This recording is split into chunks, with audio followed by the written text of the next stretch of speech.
The product rule is a rule we use for multiplying functions, but we should also have a rule for dividing. Now, when we think of multiplication and division, they're really the opposite sides of the same coin, and they really should have the rules that govern them should be the same. So in this case here, we have the dividing of functions. And if we take a look at the rules, I'm just going to give you the rule right now. If we have the derivative of a quotient function or a division function, the derivative looks like this, and that's the formula. We're going to apply this formula. But when you take a close look at this formula, I want you to notice that there are some similarities with the product rule. Okay, so look, the numerator looks very much like the product rule, except there's a minus in there. But we also have this extra g of x squared on the bottom. But they're related because they look the same because they are in fact related.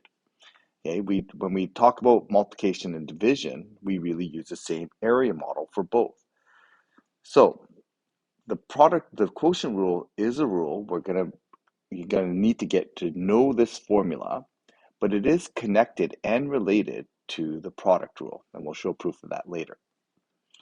So in example one, what we want to do is just apply this rule. So we're going to get used to applying this rule and just understand this rule. And then what we'll do afterwards is we'll actually take a closer look, and we're going to maybe prove this rule and see how it connects directly to the product rule.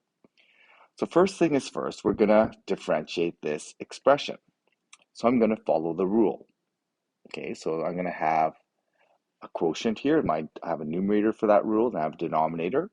So when I differentiate this, I'm going to first differentiate the numerator and differentiate the numerator term. So I'm going to end up with cosine x. So that represents my f prime. Okay, that's the derivative of the top. And then I'm going to take the bottom, and I'm not going to do anything to the bottom. That's my x squared. There's my g of x. There's no derivative on there, so I'm just going to leave it as g of x. Minus the f of x, well, nothing happens to the numerator, so I'm going to have sine x. Okay, that's going to be that term there. And then I'm going to do g prime. So I'm going to take the denominator, and I'm going to differentiate it. So x squared differentiates to 2x. So that represents my numerator. And again, that 2x term represents the derivative of the denominator term x squared. And then lastly, we apply the exponent. So we have g of x is x squared. Maybe just clean that up. So the denominator is just going to be the original function x squared, and then we're going to apply the squared to it. So that square is what we apply to the denominator. Okay, so this is my function. I'm going to now simplify this. I want to see if I can combine any like terms, I will. Here I can factor out an x.